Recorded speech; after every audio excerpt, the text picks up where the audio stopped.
is I read something by Mark Nepo this morning about a house he came across where the roof, this was in somewhere in Africa, and the roof was just, metal that was held together by a wire along the top of it with sandbags hanging off the edge.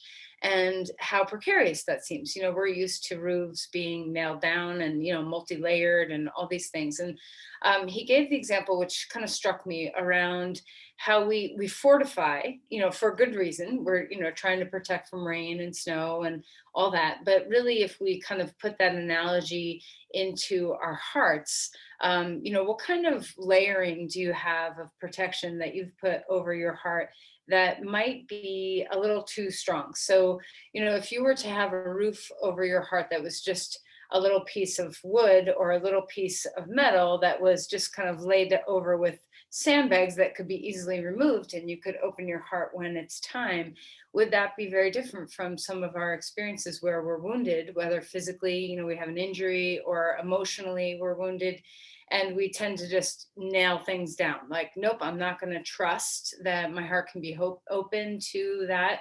I'm not going to trust that my body can support that. I'm not going to trust that, whatever the trust issue is that we're working with when we've been wounded or hurt. How do we learn to have, like a protection around us that's not so solid that we can be permeable and allow the sun to shine through when it's a good, bright day? So close your eyes and think about that for a moment. Are there ways in which you guard? Guarding is a really normal thing that we do in our bodies, for sure, in our minds, in our hearts. It's self-protective. We learn from prior wounding to protect ourselves.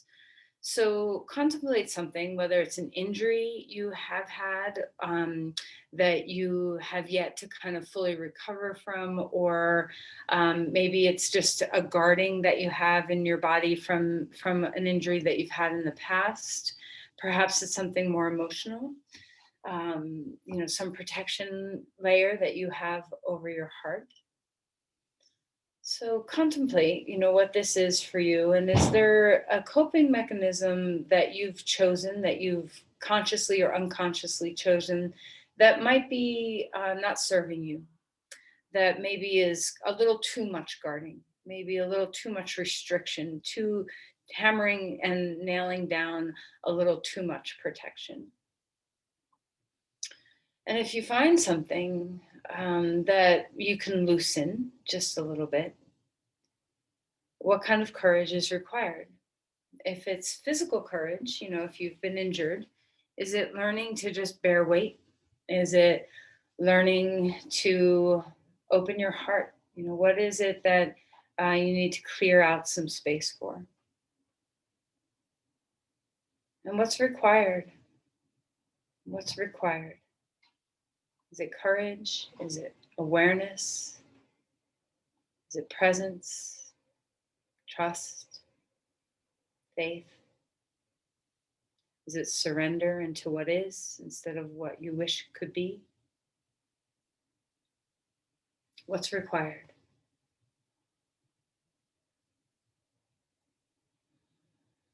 So lean into the requirement. It's like Harry Potter, go into the room of requirement and ask for what you need. And can you give yourself this? Can this be the intention for your practice, to cultivate whatever this requirement is?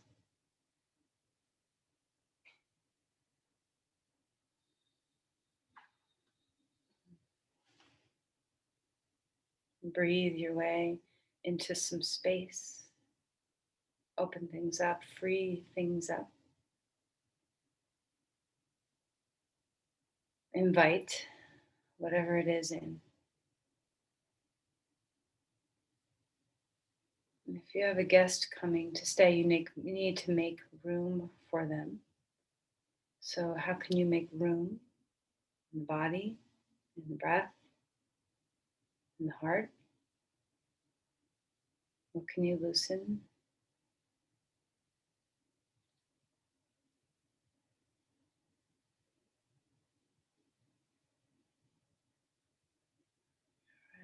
Place your hands together and seal this intention.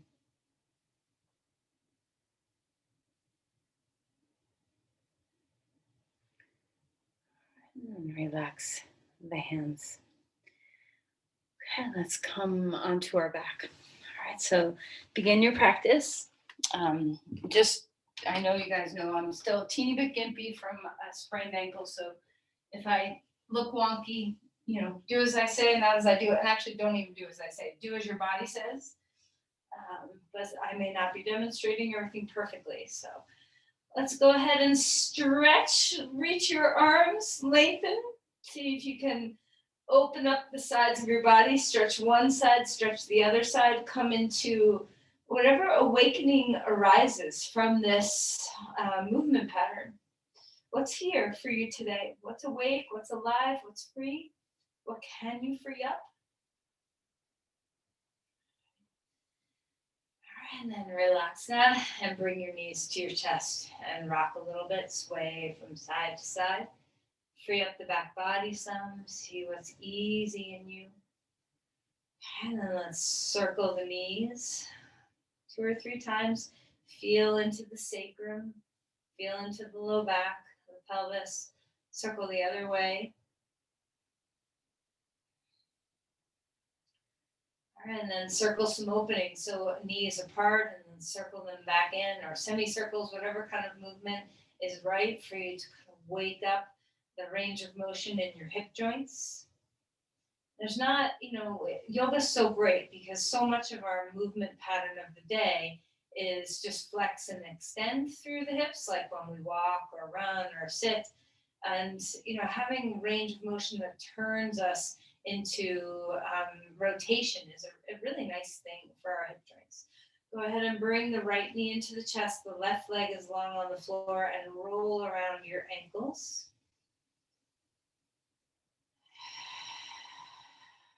How's your breath? And then switch sides. Left knee in, right leg long on the floor, and roll around your ankles again. Wiggle your toes, free up your feet, any kind of range of motion that's available. All right, and then stretch your limbs. Arms and legs wide out, extend, wiggle your fingers and toes while you're out there in extension. Take a deep breath in, and then hold your breath just for a moment and squeeze all your muscles, whatever you have access to, fingers to toes, and then relax. And now bring your head up, knees into your chest, ball yourself up. Inhale, expand yourself out. Exhale, condense yourself in. One more time, stretching into your limbs, finding that freedom of space. Exhale, drawing it in. Relax your head down onto the ground, roll over onto your side, and come up onto your hands and your knees.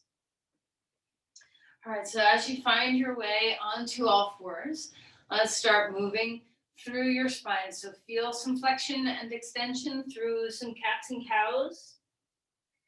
And try not to attach yourself to only flex and extend. Maybe have a couple passes through some cat-cows and then move your spine. Any way you want to move your spine. Sometimes it's best to not think too much. Let the body do the thinking. Let yourself be breathed. All right, and then stretch back towards child's pose. Take your hips back toward the heels. Open yourself up. Find your breath. And remember that we're really trying to work toward flexion in the knees and hips, but also extension in the spine. So try not to compromise the spine just to get lower in the pose. Keep long. Walk the hands over to one side of the mat. So extend through your side body. Drop weight down into your hips or keep your hips high. Like right now I'm keeping my hips high because I can't extend my ankle that much. So it feels really nice to have something slightly different than what you normally do. And then walk your hands over to the other side and reach and stretch. Feel the extension, hip moving back away from the shoulder. Breathe well.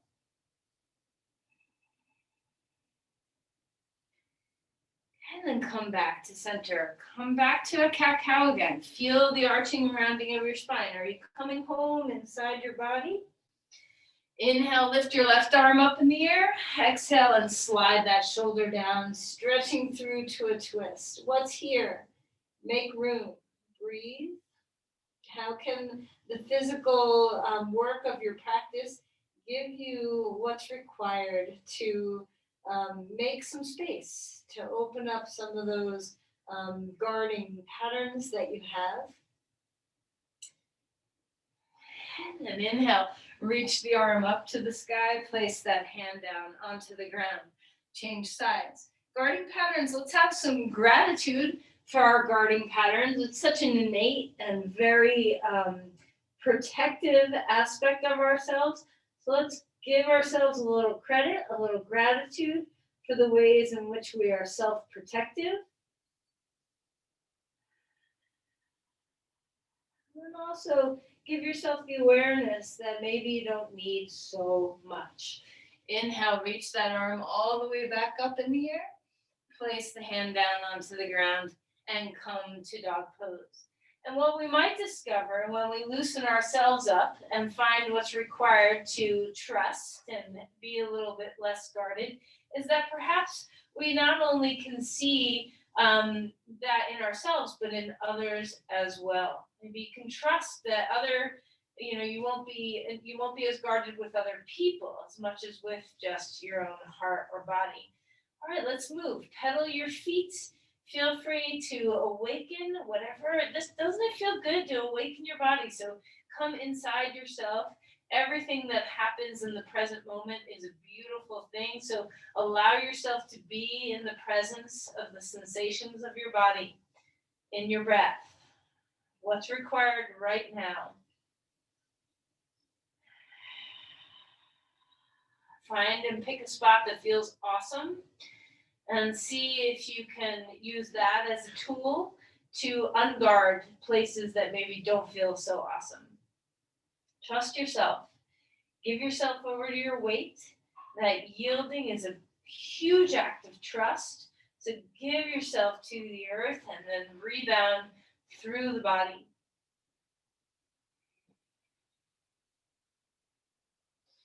All right, and let's walk our feet forward. Come into Uttanasana. Fold, bend your knees as much as you want.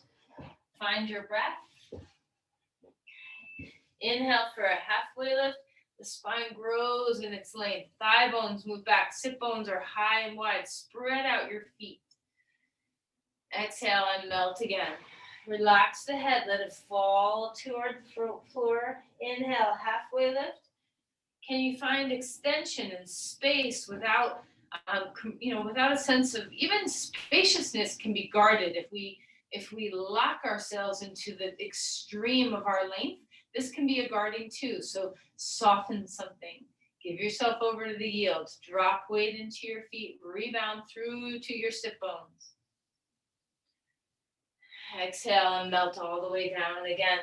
Push off your feet. Rise up. Bringing the arms to the sky if it feels comfortable. Rising upward, leaning backward. See what it feels like to open the chest. Spread out your wings. Collarbones broaden. Hug the shoulder blades a bit toward each other. Feel the back body. And exhale and round your chin. Tuck your chin in. Forearms come to touch. Spread out your shoulder blades. And then let's go back and forth from retraction of the shoulder blades, moving them toward each other, and then protraction of the shoulder blades, spreading them apart from each other. One more time. Inhale, retract the shoulder blades. Exhale, protract the shoulder blades. Tuck chin. Rise up, bringing the arms to the sky. Grab onto the right wrist with the left hand. Find yourself coming up and over a bit to the left. Stay rooted and grounded through your feet. Breathing well. Okay, come back up. Change your sides. Reaching over to the other side. Awakening the side bodies. Stay rooted through your feet. Make some room. Okay, and then rise back up and release your hands down. Shake out your wrists. All of us have too much time computing, texting, typing. So just let your wrists open up and loosen. Then interlace your hands behind your back, open across your chest. So allow that, that puff of the chest to lift up and broad, drop the shoulders down. Can you retract the shoulder blades a little bit toward each other? Feel the engagement of your core so you're not just arching the back and dumping your pelvis forward. Lift the pubic bone toward the navel just a bit. And then as you're ready, bend the knees and lift the arms away from your spine, wherever they naturally go. Let the head relax and bobble a little bit. And then release the hands. Grab onto the elbows, a little bit of a tug on the elbows. Feel those side bodies grow in length again. Maybe shimmy your rib cage away from your pelvis just a bit. Inhale for a halfway lift. Exhale and melt back down. Does it feel good to be inside your body this moment? Step your left foot back, right foot comes forward, lunging. Feeling the hip flexors of the back leg open a little bit, place the knee down onto the ground. Feel yourself rise up, right hand on your knee, left arm up in the air. Find your way over. Maybe your forearm comes down onto your knee to support yourself. Maybe your hand stays there, but extend through the left side a little bit more. Finding the breath. And then when you're ready, reach your arm across and then place your elbow or your forearm on your knee and find your way into a twist. Think less about going deep into the twist and more about extending the spine from your back knee all the way through to your crown. Let your breath come in, root your big toe down so you're not flailing that right knee out to the side at all. And then release and melt the hands back down onto blocks or the floor. Curl your back toe under and lift the knee off the ground. Come into a lunge again. Reach your arms back behind you. Retract the shoulder blades again. Palms are facing down toward the floor. Shoulders are away from the ears. Stay rooted. Ground through your feet. Press into the earth. Maybe that front heel has a little extra weight to draw into the earth with. And then rise up. Keep your arms back there for a moment. See if you can feel that you can open across your chest, drop the shoulders down without pushing your rib cage forward. How can you integrate your core just a little bit more in this posture? When you're ready, reach the arms maybe to the sky. Maybe your body doesn't do that so well. Just go where you go. Open things up. Maybe even look up. Extend. And then release the hands. Come down onto the blocks or floor and bring the back foot forward. Fold. Relax your neck. Halfway lift. Find this and stay here for a moment. So hands on blocks if you want, or hands on legs, feet are hip width apart or wider, whatever feels comfortable. And what's required here to keep space? So do you tend to lock your knees? Do you tend to droop your back? What happens in your habituated stance? How can you feel the four corners of the bottom of your feet? Rebound from there up through your legs. Can you stretch the backs of your knees without hyperextending them? Can you lengthen the spine without hardening? How is your breath? And then melt and float back down again. Let's step our left foot back. Forward, right foot back. Come into a lunge on this side. Find your breath. When you're ready, go ahead and place your back knee down onto the ground. You can curl toes under or lay your foot flat, whichever feels good. Just enjoy the hip flexor stretch here. And when you're ready, come on up, rise up. You can take your hand onto your knee, or you can take your forearm, whatever feels good. Stretch up through your right hand. Feel a sense of maybe moving over to the left a little bit. Find that extension through the hip flexors. Stay stable in the rest of your body. It's easy to collapse and fall. Try not to, so hug into the midline with your legs. Stay grounded through your whole front foot, rooting into the earth. How is your breath? Can you move your shoulders down? Okay, and then come back up and then stretch off to the side a little bit. Place your forearm or your elbow there on your leg and extend the spine. So as you find a twist, think less about twisting and more about extending from your crown to the back knee. Feel it through your leg. Stay grounded through your front foot. Know if your breath gets choppy, if it gets shallow. What can you do here to keep yourself moving freely in your breath? All right, and then come back around. Place hands on blocks or on the floor. If your toes aren't curled under, curl them under in the back and lift that knee off the ground. Find your lunge. Gather up your strength. Reach the arms back. Retract the shoulder blades again. Notice if your ribs fall toward your leg. Integrate front and back body. Move the shoulders away from the ears.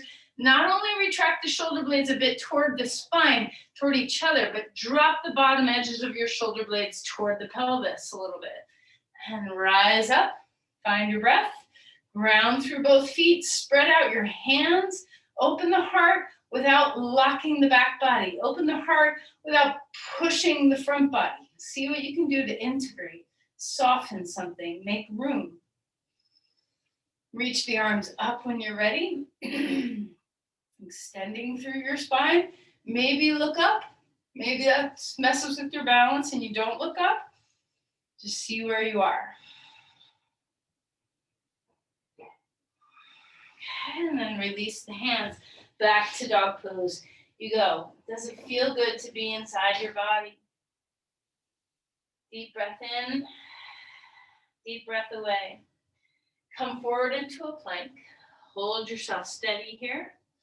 Hug to the midline with your hands so that you're sure to be integrating your chest muscles, your core muscles. Imagine a block between your thighs. And then see what you can do while you're here to push the floor away a little bit, protracting the shoulder blades, and then melt the shoulder blades a little bit toward each other. This is a subtle movement, not huge. Back and forth between protraction and retraction. Stabilize through your core. Imagine a block between your legs, so you're not just relying on your chest and shoulders to do this. Come down onto your knees and find your way all the way to the floor. Take a breath. Open up your chest, shoulders away from the ears. Exhale and melt back down. Relax your head. Take a breath. Soften everything you can. Next inhale, go ahead and rise up again. Cobra Pose. Stretch through your belly. Feel integrated in your legs, your core. Exhale and melt back down. Put your hands out in front of you. Let's lift your left leg up in the air. Your whole leg, so straight leg. And feel it all the way through to your core, through your back. See what you can feel that's stable. If you let go of your belly muscles altogether, you might be able to lift your leg a little higher, but there's not going to be a lot of stability there. So feel into your core. And then go ahead and let that leg come down. Change sides. Other leg lifting up. Notice if you have discrepancies. Do you feel more alive, more connected, more strong on one side versus the other?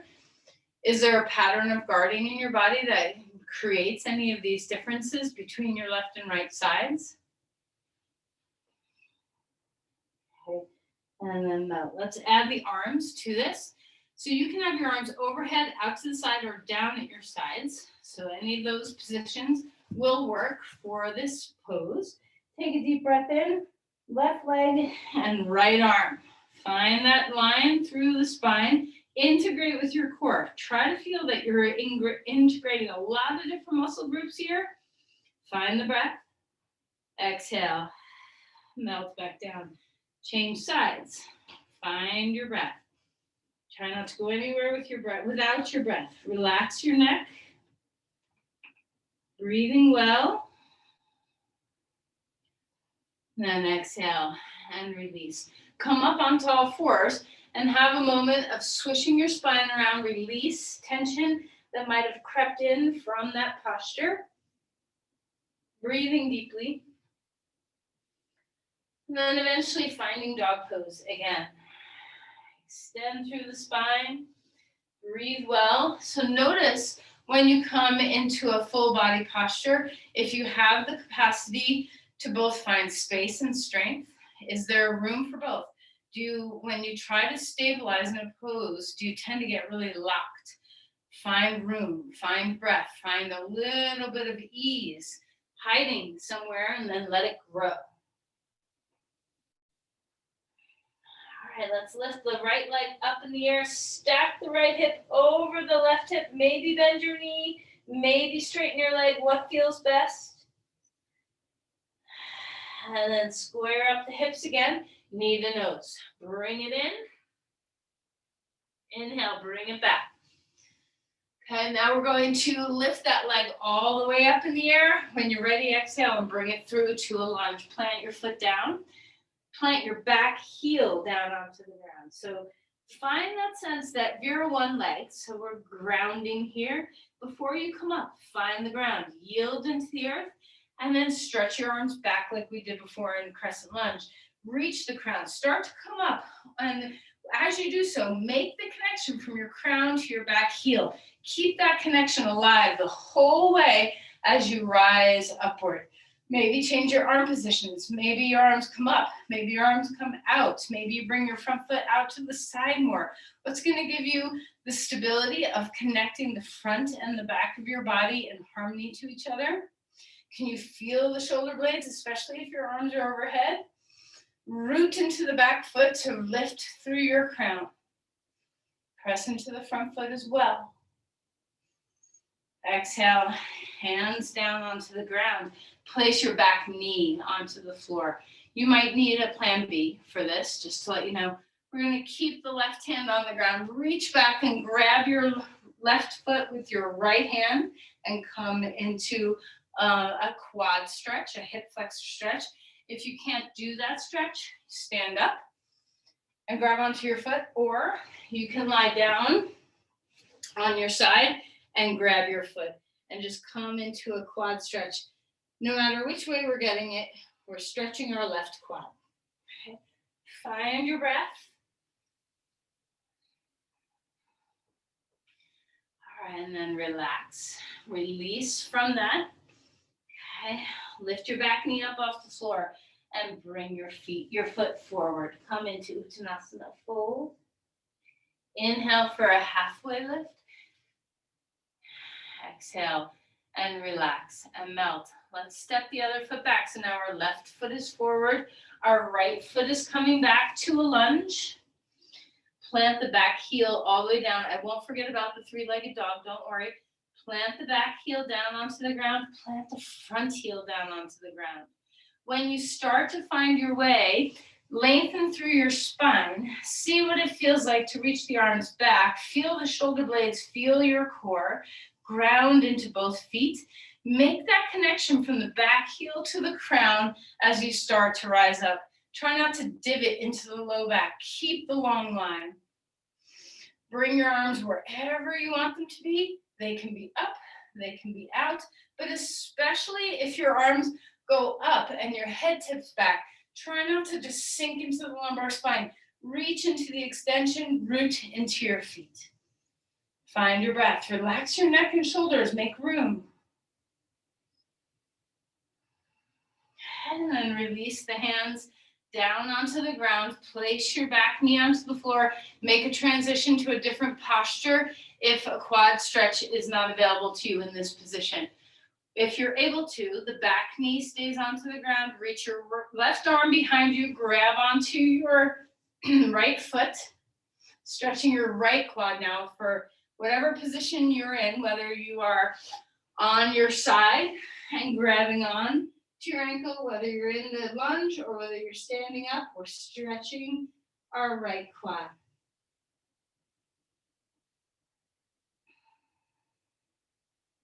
How's your breath?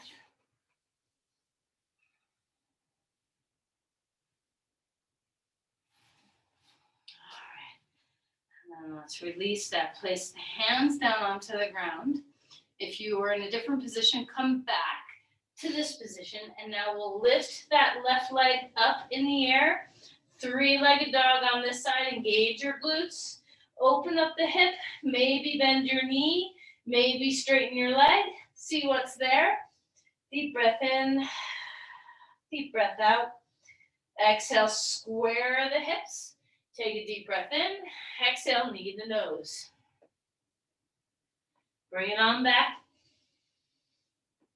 Place your foot down. Walk your feet forward. Come into Uttanasana. Breathe well. Halfway lift again. Spine grows. Exhale and melt to come back down.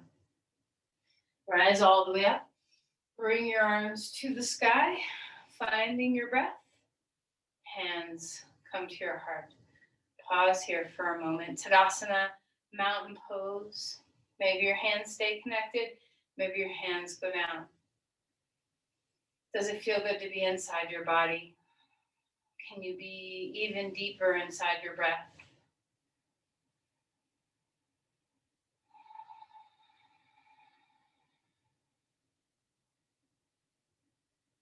Okay, now to go in a slightly different direction before we move into a couple of back bends. Take your feet wide on the mat, so turn sideways. And we're going to, I can't do this very well, so don't watch me, just listen. We're going to bend into your knee, slide over to one side, and then travel over and rise up. So just let your hips, get yourself into that deep squatting vibe where your glutes and your hamstrings and your quads and your inner thighs, all of your muscles are working in harmony to find some deep grounding. So your leg muscles and your legs themselves are so good at grounding. So feel that. And then meet up at the top. Find your breath. Open yourself up. And then go the other direction. So we're spinning around. And, for me, it hurts my ankle to do this. So I'm going kind of high. But if it feels good for you to go low, then go low. So just and your arms do not have to do this giant swing overhead. They can just kind of go from side to side. So however you feel grounded, let the center of your gravity drop. Let your weight come down closer to the earth. Engage your legs. Feel this beautiful strength that you have, the grounding that you have. Feel your feet. Trust. And then come back up to the top and come into any variation of goddess pose that works for you. You can take any position with your arms. You can take any depth of your legs that feels stable. So never mind the work, let your body work. Of course, let your body do the work of holding yourself. But instead of just focusing on the effort, focus on the drop, that you are grounded, that the earth is there, you can trust. Give yourself over to that trust, and then make space in your upper body. Relax your shoulders.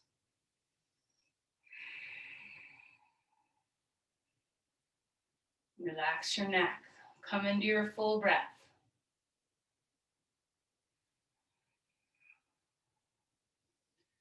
And then straighten out your legs, turn back to the front of your mat, and come into dog pose again. Find your way into a sense of harmony, symmetry. Feel the inversion.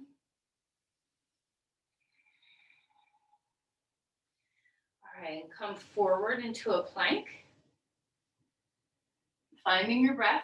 One more time, find that sense of a little bit of retraction and protraction of your shoulder blades.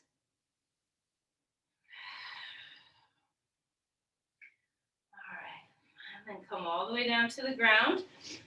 Find your body resting on the floor. Arms behind you. Okay, palms facing down onto the ground. Inhale and lift up. Maybe you interlace for locust pose.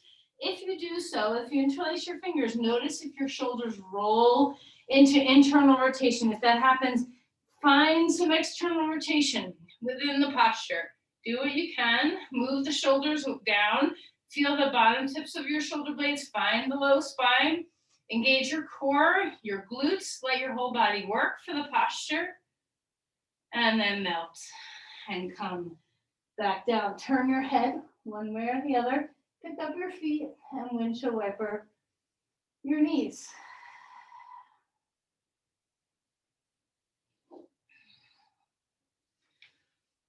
And then come on up. We're going to come into Camel Pose, which is a tricky pose for a lot of people. My left foot cannot lay flat on the ground very well, so I'm going to curl my toes under. But you can lay your feet flat if that's better for your body. Of course, blocks can be so nice to put next to your shins or your ankles so that you can put your hands on blocks.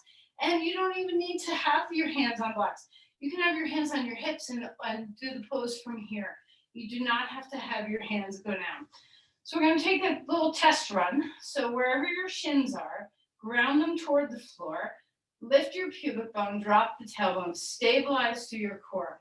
Find the extension through your spine, awaken the open heart, feel the retraction of your shoulder blades help to support you. Engage your core along the way. Find your breath.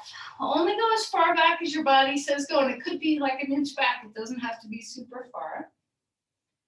And then relax. Now, a couple different variations you can do on this. Maybe one hand comes back and you lift one arm up.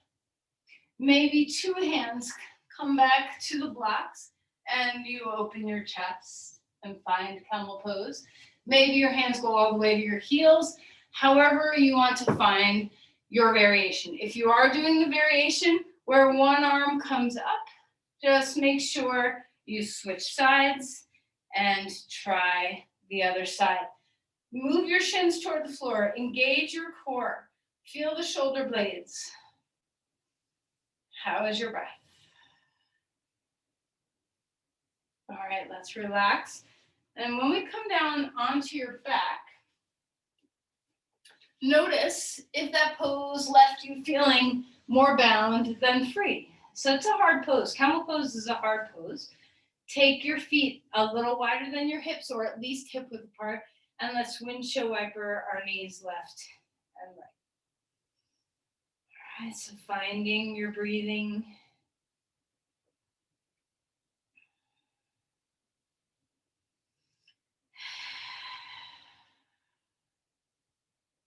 Okay, now, before we go into our next back bend, I want you to assess. So either come with your legs straight or keep your feet on the floor, but assess what the heart opening is doing for you. Is it just making your back hurt? Because if that's the case, then back something away.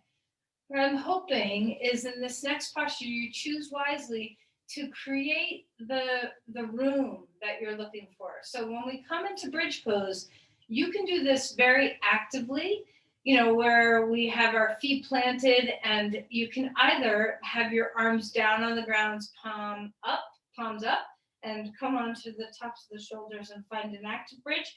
If you want, you can interlace your hands underneath you. And then if all this feels like a little too much efforting and you want freedom, try taking a block under your pelvis so that the pose really has a little more access to what we're cultivating, which is to find room in the heart. So even if you start actively, which feels awesome, bridge pose is so good, maybe complete the posture with a block under your pelvis. Now, remember, if you like to go super high with a block, try not to have one block underneath you at the narrow edge. Stack two blocks, one on top of the other, so that when you come into the height of that, you are supported across your sacrum. And so breathe your way here. What's available? What's required in order to find space? Can you notice when you're in a passive back bend, what the change is in your capacity to breathe? Both a full inhale, expansive ribs, and a full exhale.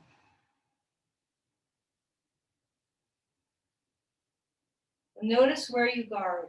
Is your neck tense? Is your head tense? Are your hands tense? Where do you tend to grip? If you are a diaphragm gripper by nature and that's your guarding, bridge pose is a wonderful way to let the diaphragm free up. Can you get your ribs to billow out and blossom? Can you get your diaphragm to be fully mobile? Sometimes we don't even know where we're guarding.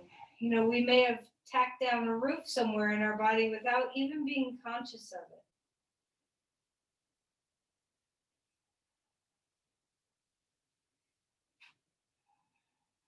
All right, now we're going to make sure you're on a good height for this. We're going to bring our legs into an imaginary leg up the wall. So if you are on a super high height, maybe a little lower might feel better. Just if you're on a skinny height, maybe a flatter surface might feel better. Just discover what feels good. And let this be weight.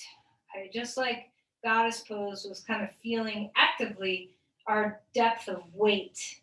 Let this be a passive version of feeling your weight. So drop your bone weight of your shins and your thigh bones down into the pelvis. Feel the broadness of your pelvis. Stay inside your breath.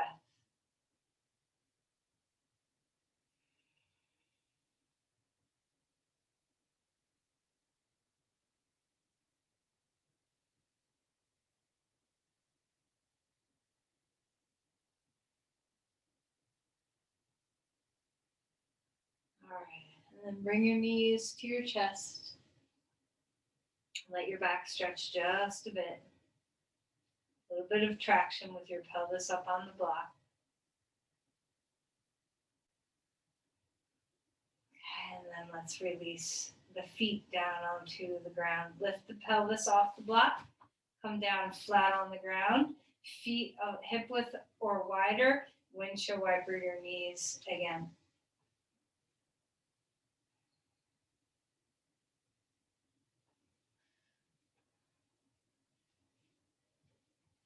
All right, grab a strap or not. So you can either take your right foot in the strap and lift it straight up, or interlace your hands behind your hamstring. So whichever feels like a better option for you to stretch your glutes and your hamstrings. You can try flexing and pointing the toe if you want. Just find the length of your spine, move your hip away from the shoulder, and let your glutes and the back of your legs stretch. All right, we're going to keep the left leg on the floor pointing straight up. And if your knee is bent and your foot is on the floor, that's fine too. So whichever, but you're going to keep the toes and the kneecap pointing in a straight line. And then cross the leg over. So right leg crosses over to the left. Strap in the left hand if you're using a strap. Move your hip away from the shoulder. Let that outer hip stretch a bit.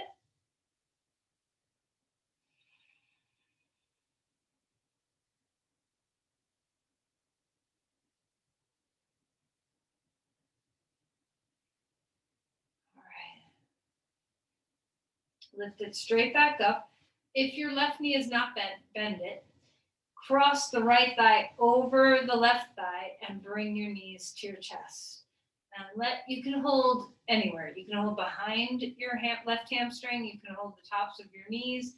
You can walk your hands down your shins all the way to your feet, which will change the angle of your rotation in your hip and create a different stretch. So just find what's working for you. Make room, shoulders soft, breath is here.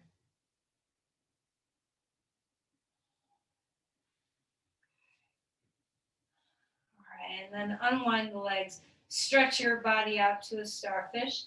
Pause here for a moment, make room. Deep breath. And then change sides. So left foot in the strap, lifting it straight up. Your right knee can be bent with your right foot on the floor, or your right leg can be straight on the ground. Whatever feels best to your body. Long, spacious spine. We're making room. Our shoulders are unlocked and dropping. Our neck is soft. Find your little secret pockets where you tend to guard. Everybody's guarding patterns are slightly different. We all have different histories of trauma and injury. We all have different heart histories. So try to get to know where your unconscious little patterns of guarding are. Bring them to the light. Let's cross the left leg over to the right. So decide whether you want your right foot on the floor or your right leg on the floor. Either way, your leg is in a neutral position and not turning out. The left leg is crossing over, the left hip is moving away from the shoulder. Breathe into the length of your spine, soften something. Does it feel good to be inside your body?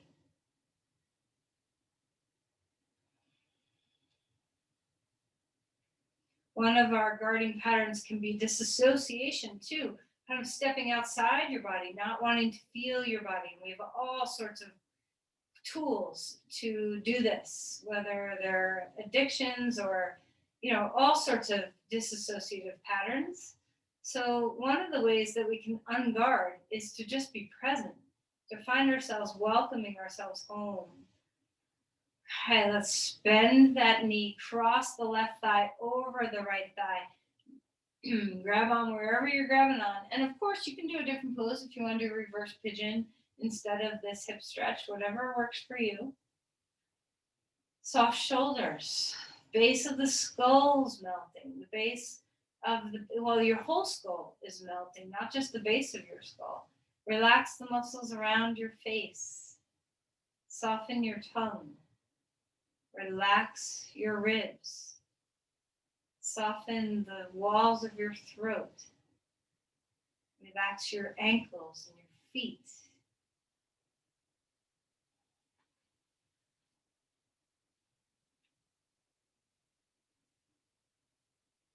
Okay, and then let's unwind the legs. Stretch them out to a starfish again. All right, and then put your feet down on the ground. Scoot your hips over to the right, knees come up and drop left. Let's come into a twist on this side. And you can decide, how do you want to twist? Do you want to keep your knees bent? Do you want to take the top leg straight? How deep do you want to go in this pose? What's available for your body right now? Can you relax your neck and shoulders? Is there guarding even here? And sometimes our guarding is when in our postures, our yoga postures, is when we can create guarding by going deeper than our body feels safe to go. So always know your boundary lines. See if you can stay inside yourself enough to know when the body's like, ooh, a little too much, I'm going to guard there, and back away until you have stability without guarding. Can you decipher the difference between stability and guarding? Sometimes it's not so easy to sift that out. Okay, come back to center, neutral spine. Breathe here for a moment.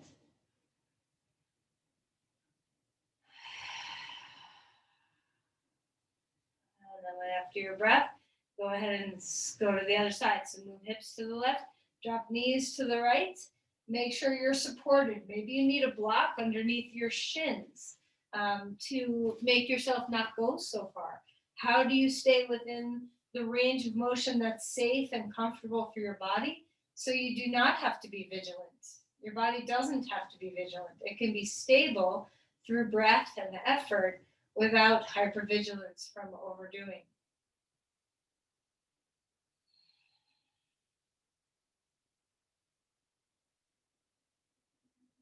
And sometimes our most extreme guarding can be both a combination of hypervigilance and disassociation.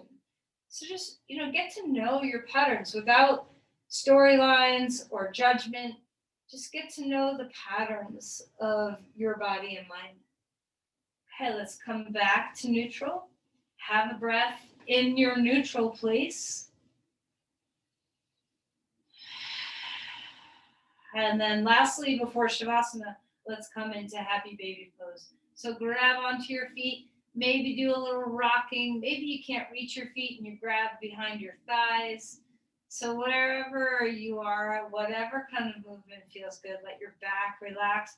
If you want to turn this into a plow or a rocking plow, that's fine. Whatever is going to make your back feel really good. So anything goes. Anything to complete your practice that you need now.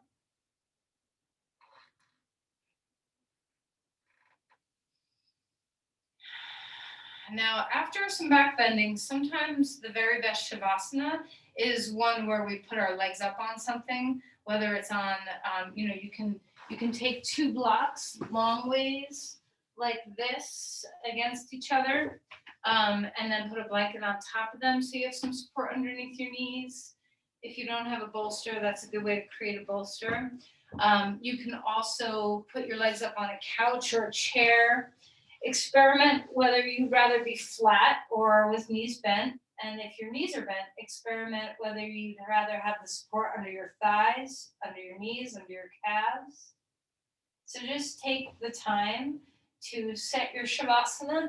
If you have a sandbag, after back bend, sometimes a sandbag on your like on your pelvis can feel really amazing.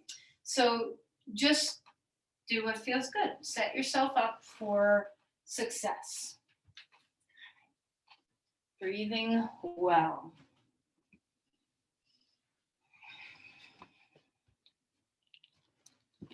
As you allow yourself to find ease, another way that we often guard is by not allowing rest. That vigilant stance is difficult sometimes to let go of. So do your best to bring yourself into your body and breath, and to let your weight give you that sense of yield, that you can relax. The earth is here to support you. Your breath is here to support you.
begin to deepen our breathing again. And while you're there, as you kind of come back home into the body, can you feel a sense of freedom? Can you let your breath be airy and billowy through you? Can you make room? What is required? Can you make room?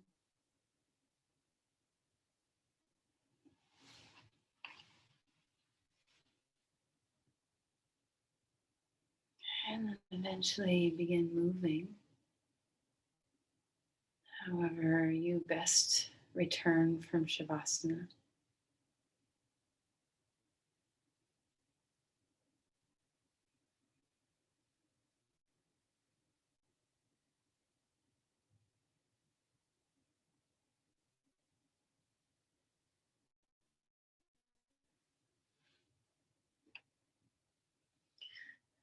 Eventually we find a seated posture. There's no rush to join me in your seat. You can stay in Shavasana for another half hour if you want to. Just find a sense of completion of your practice. Palms together if you're seated.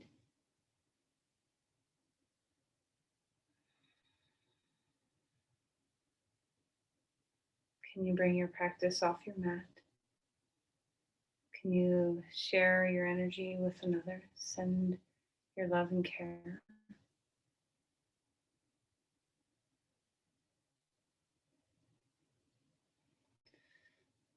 Namaste.